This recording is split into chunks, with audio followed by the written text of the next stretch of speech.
can tell, obviously, that they get the name Spiny Softshell turtle because they do have that leather-like shell that can bend and move. But the other part of their name, spiny, comes from this row of spines that you can see on the upper part of the shell behind the neck of the animal. And those spines can be relatively long in some individuals, or more blunt and worn away like we see in this female here. However, this is an adult female, pretty typical size for river populations. Other features of the spiny softshell turtle include that long snorkel-like snout, and that's useful for when they bury into the mud, extend their long neck up through the water column, and just the tip of the snout extends in order to breathe.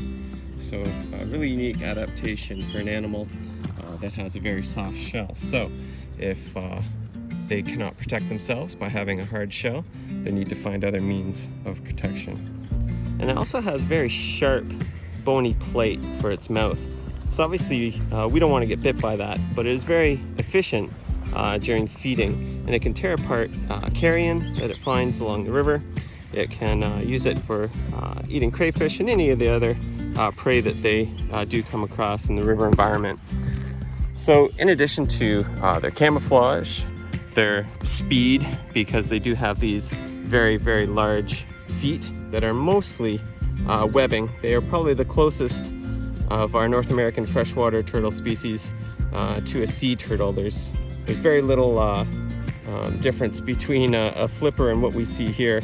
However, that low profile provides a hydrodynamic shape to quickly go through the water, and even the head is very slender and pointed, providing little resistance in the water.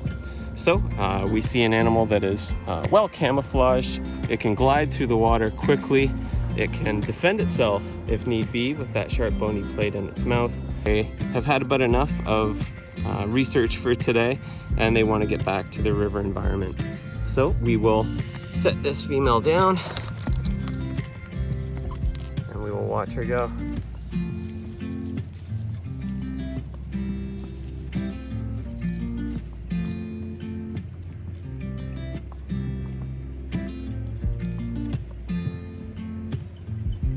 The morning dove on the rock did not seem to care at all that this softshell turtle was moving through.